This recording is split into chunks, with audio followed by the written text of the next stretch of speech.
What's up, you guys? My name's Batman right here. We're here to interview a talented artist. Go ahead and introduce yourself for us. So I'm DJ, and I'm the sole proprietor behind the music project Hand of Fall. Nice to meet you. How you been, man? I've been pretty good, hanging in there. I'm Right on. stoked to have released my second album of Hand of Fall. Cool. How many albums have you done? So Sepulchral is the name of my second album that just released. Okay. And my first one was Tainted Legacy. I don't know if you remember that one, but I remember that one from last year. That came out the previous year. And then I have a couple EPs too, or make that like, there's 4 EPs that I've released. How long you been working on your music? Was it something that you started out as dabbling as a hobby when you were a child and then you gotten better at it? Or was it something that you wanted to experiment during your... Yeah, tell me about your journey, basically. Started out from an early age, like kind of, writing some stuff. But I didn't plan on releasing anything until a couple years ago. I just thought it would be, really cool to release my own music and get it out there and kind of just bring together my, passion of music with artwork. Yeah, it's good to be creative and to go that into multiple routes. So you create your own music, you do art. Is there any other, you do costumes as well? Yeah. Cosplay? Yeah, something like that. I wouldn't say cosplay per se, but there's a tradition that my brother and I started when we were in this sculpture class where there was an assignment where we had to make a paper mache mask as part of I forget what it was called, but it was like the additive property. I don't know, where you're adding stuff to a mask. And I based my first one off of The Mask of the Red Death, which is a short story by Edgar Allan Poe. And my brother and I kind of made that into a tradition where we'd make a new mask every Halloween. Well, he would paint over his every year, but I would just make a new one from scratch to build the collection. That's a tradition that sort of spurred from that point. Let's see, so you made a couple albums, and Tainted Legacy was the one you made last year. Remind me then of the one that you made this year, or you've made one like a couple weeks ago, right? Last week I released an album called Sepulchral. Okay. How many tracks you got on the album? It's 12 tracks. Right on. What's the story behind it? Is it motivation, personal growth, expression? I'd say all the above to that, but Okay. I would say I like to leave most things that I do, especially music, open to interpretation. I like that. It's mostly, when I write music, it's for the pure enjoyment of writing music. I write music just for the sake of, and I get a lot of motivation to do so. Like when I'm working, all these ideas sort of, float around in my mind, and once I have the opportunity, I lay down those ideas and work from there. As for the, concept of the album Sepulchral, it's like I guess like I said, like I like to have people have their own interpretations of it, make up their own stories. But for me, the whole idea of it started when I was working. I'm an Amazon driver, and last year I saw some really cool Halloween decorations, and I thought it would be really cool to combine that with, my passion for working with charcoal and creating pieces of art with charcoal, and combine that with photography and just make this Make it one complete package. Yeah, make this black and white. What's your favorite track you've made out of? I'm gonna try not to butcher the name. Zephyr? Sorry, what? The album that you made right now, At Sepulchral. Sepulchral. Yeah, I know. It's a big boy word. How do you spell that? It's Sepulchral. Sepulchral. Sepulchral. Yeah, I know. It's a hard word. Sorry, guys. English dyslexia or whatever the fuck it is. Favorite track you made? Do you want me to just briefly describe each one? Is that all That right? would actually be better. Yeah, sure. Yeah. I don't really have a favorite track because I love them all. I wouldn't have released it if there wasn't a track that I didn't like. But anyway, so the first one is called When That Moon Is Full. So it's the intro track. It kind of sets the tone for how dark and heavy the album is. There's a lot of analog horror elements to it. Sets the mood. Right, yeah. And it starts out really creepy and it gives a warning, like for, people who struggle with epilepsy or... Prepare yourself.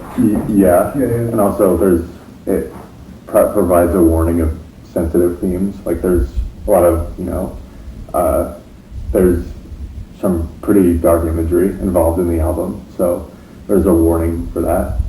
Okay, that's good. And the second half of that is an acoustic section that my brother helped me out with. We each recorded a different acoustic melody and made it into like a simultaneous sort of thing. The next track after that is number 2, Jackson Wolves, which that's where their charcoal aesthetic comes into play. Okay. And I switched between charcoal and photography to make it, it's kind of a representation of not being sure whether your current situation is a dream or reality. Okay. So, anyway, so Jackson Wolves is like I wanted to write something that followed the intro track to be really heavy and chaotic. And there's a lot of, I think I spent the least amount of time on that because I just kind of wrote it in a spur. So the character is in another world and he doesn't know if he's in reality or if it's all in his head. Yeah, it's through the perspective of someone who's, kind of going through a rough time and, going through the wood, like, or I guess in my case, the woods of rural Kansas, and not sure if it's real or not. Number 3 is called Domum, that's a Latin word for home. So each song has its own artwork. Right. Or most songs have a charcoal artwork attached to it. So for Domum, it's the outside of a house. And I called it Domum. Well, I stated that it's a Latin word for home. And home can mean a lot of things for different people. It can be a place of comfort. It could be a place that you really miss and want to go back to. Yeah. Or it could be a place of hardship and possibly, a history of trauma and abuse.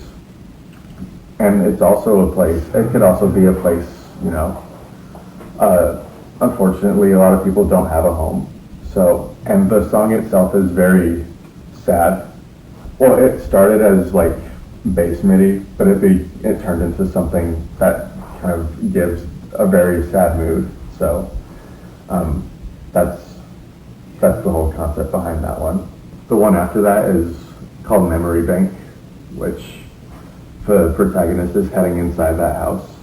Okay. And it's like it contains some there's like a clock, there's a frame with game rules, and there's furniture laying around. So I called it Memory Bank because it's like it kind of goes through the train of thought of someone who's having a lot of flashbacks from their past. It seems like it's like going back into childhood and then experiencing that all over again. That's what it is. Yeah. Which is pretty cool. I like the journey that you're going through the song. So it's a combination of different song ideas. It's kind of shifting moods. Like there's sadness, there's I guess excitement, I don't know. But there's also anger. There's a really, there's a breakdown in the middle where I'm experimenting with the whammy pedal and creating different guitar noises to reflect that anger aspect of, I don't know, the past, I suppose. So the number 5 is called Glare of the Hunter's Moon.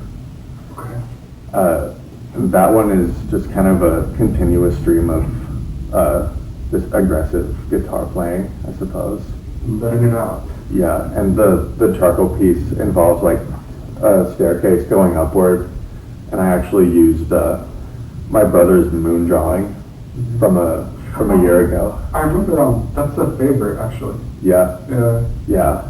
so that's peeping out the window to, you know, and that's hence the name, Glare of the Hunter's Moon, because the moon's kind of glaring at you and scrutinizing you, watching your every move as you move through the house. So, and the song itself is like, yeah, pretty aggressive. And what I'd say the most interesting part about it is the very end of it, where it's like there's an interlude. I'm not sure how to describe this because it was really weird. I originally recorded the guitar with that little amp sitting right there. I see. And my bass was half plugged into it, and all of a sudden I hear this radio station. It was like a Christian worship type of thing, and Okay. I was hearing things like Holy Mary, Mother of God, like they were eulogizing the Virgin Mary, and I was in the studio, it was dark, and I was super creeped out, and I recorded it with my phone, and this was a long time ago, and I didn't use that recording until I included it in this album, so, and it fit the analog horror vibe of the album really nicely. And number 6 is called Cobwebs, so that's the point where you're trying to get out of the house. But Okay. I called it Cobwebs because it's like, well, first of all, it's a Halloween vocabulary word, first and foremost, but it's also a metaphor of, you know, the struggle to break free from what, you know, like the chains that are bringing you down, I suppose. And Yeah. Being there's tied down. right, and the song itself changes tempo quite a bit. So to reflect that, you know, you're trying to break free from those chains. When it gets really fast, or when it gets slow, it feels exhausting.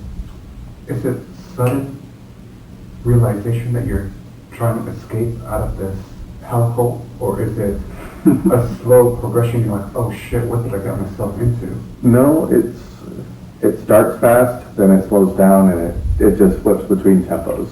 Okay. Right at the end, there's a, I guess, mini jump scare with the spider jumping out, and then it transitions to the next song, number 7, and that one's called Lost. The charcoal piece for that one has, it includes Halloween decorations that I saw and was really, you know, I guess blown away by. There's a couple clowns and I guess a skull figure hanging from a noose. So the song itself is also aggressive and quick, and it starts out with a very jarring organ sound, and I called it Lost because, you know, you've gotten out of the house but you're not sure where to go, and it kind of reflects the set frame of mind of going insane. So, and it starts out fast, and then in the second half it breaks into like a somber section, and then at the end, or towards the end, there's a slower repetition of the main riff that the song starts out with, more or less. Track number 8 is called Crossroads. That one serves as a break for, you know, for the metalheads out there, I guess. It's very soft, but also somber, and it's a pretty long track, and yeah, I only used my bass as a recorded instrument for that one, and in the context of the story itself, it kind of serves as like, I guess a break, but also a reflection of what transpired earlier, like all the chaos that ensued, and where to go from there. In every story, even the movies, whatever you name it, is that there needs to be a little break after going through something very heavy. Yeah. And that's good, and to kind of reflect and see like, okay, what did I just witness and how to go from there. Cool. Yeah. Right. And then after that is track number 9, which is an interesting one, I guess. I didn't really know what to call it at first, but it became a lot heavier than sad. I called it, it's TFIITL, or Sepulchral, which is an acronym for the fuck if it's too long. Yeah. So that's kind of like a fuck you to people who don't like long tracks, which there's, there's a lot of, tracks that are a lot longer than average in my album. We're looking at 7 minutes?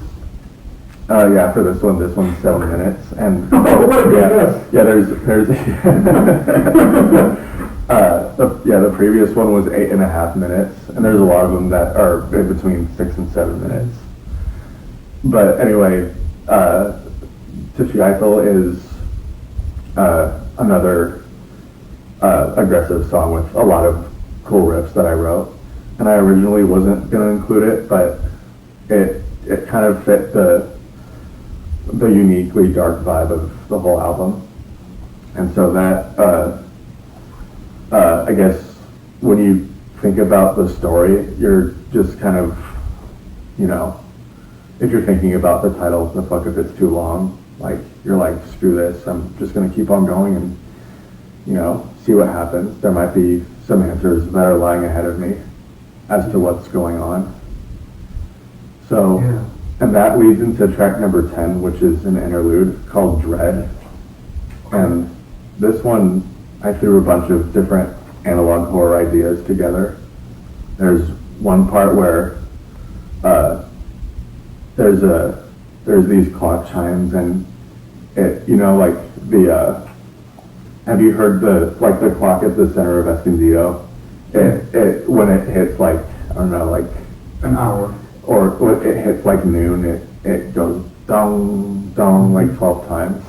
Is it playing softly in the background, or is it like obvious and it's in your face? For Dread, it's kind of in the background. Okay. And the clock chimes 11 times, like the 11th hour, I guess.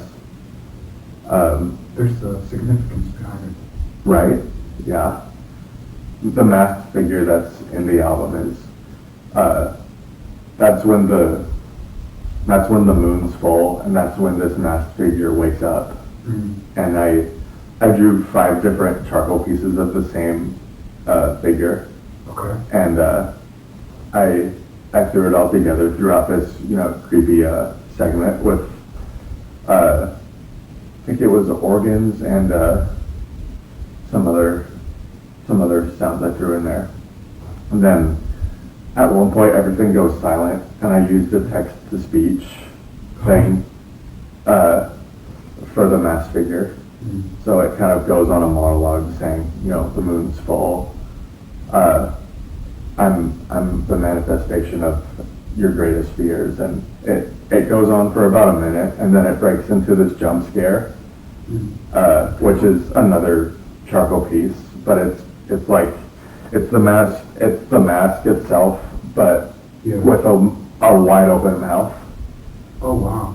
So it's this like really jarring jump scare, and then it goes into track 11, which is the title track, Sepulchral, which is 17 minutes long. Wow, that is a really long one. Yeah, so... But it makes sense, the whole 11, what's the word for the clock? 11 chimes, 11 beats.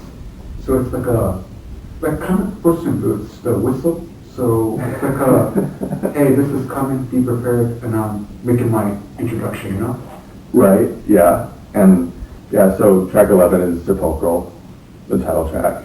And like I said, it's 17 minutes.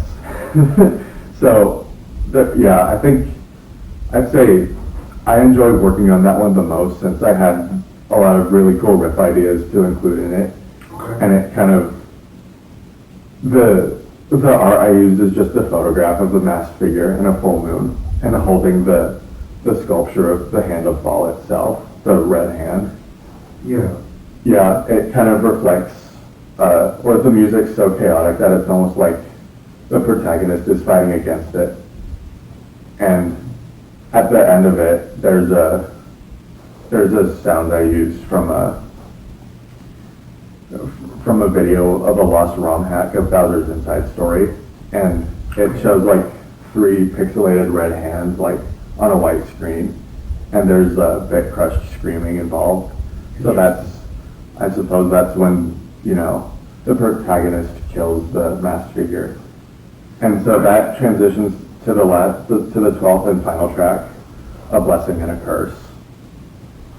And for that one, that I used a photograph of the hand sculpture, the red hand sculpture, the hand of Fall itself, and the masked figure. Yeah. In a pile of leaves. And that one is very slow and gloomy. And it's like a Acceptance, would you say? I suppose so. I wrote it like to reflect the time of uncertainty, like where to go from that point on. And I recorded it around the time one of my cats passed away, so it made it kind of, yeah, so it's almost like a grieving song in a way, since it's very slow and very, gloomy. At the end of it, it kind of like, it fades away and yeah, it's kind of like, you know, where to go from here, where, you know, where does God want to take me from this point on? Did the protagonist kill the masked figure, or did they just get into a fight? Was it a physical fight? Was it a mental fight? That's all open to interpretation. Okay. There's no actual physical fighting shown in the album. It's all like, it's mostly just, you know, still photographs. And that's what I like about it, because it's open to how you interpret it. How do you see it, you know? Mm-hmm. It's good. And I'd also like to mention, like, I got the name Sepulchral, the album title, from an interview with the guy who played Darth Sidious in Star Wars. He used that word to describe how, you know, he got the voice of Darth Sidious. It's very, and the word sepulchral itself means relating to a tomb, or gloomy or dismal. So, and it made sense given the themes that I had in mind prior to writing the album, and yeah, it just made sense because it kind of reflects, you know, I guess also it kind of reflects the state of our world, but also this, you know, the state of mind I was in while writing the album. Also, it also mirrors the state of, you know, other people's minds as well. Yeah, I follow along. Well, cool. Well, thank you for sharing about your songs, your tracks, and then your albums. Where can people find your music content? Pretty much almost everywhere you can stream music. I have it distributed to Spotify, Apple Music, SoundCloud, YouTube Music. The whole album video itself, I think I would recommend, since it contains all the imagery in it, and We go maybe go to YouTube, because then you get the imagery and then you get the music. Yeah, it provides context. Otherwise, if you're starting from, you know, when that mood is full and listening to a strange broadcast of some sort, then you're like, what the hell's going on? So I would definitely recommend watching the video on YouTube. Cool. Thank you, Daniel. And is there any other music projects you're working on, or you're taking a little break until you feel it's the right time to get back into it? I've already started on my next album, which I hope to continue the tradition of October releases. Okay. Oh yeah. I anticipate it being a lot heavier than Does this Sepulchral was. Yeah. would it be a continuation or the story? Or? Right. Yeah. I have a lot of contextual ideas for it, and I think it'll definitely be a progression of the story from the album Sepulchral. That's cool, dude. I look forward to that. And yeah, is there anything else you want to say for the audience? I'm really happy with how the album turned out, and I definitely recommend people giving it a listen, even if they're not exactly into metal, because the album it's metal, but it also combines a bunch of other different I guess genres, if you will, or soundscapes. Yeah, totally. Because I don't just want to throw musical genres into a box. I kind of like to experiment with the music that I like to listen to.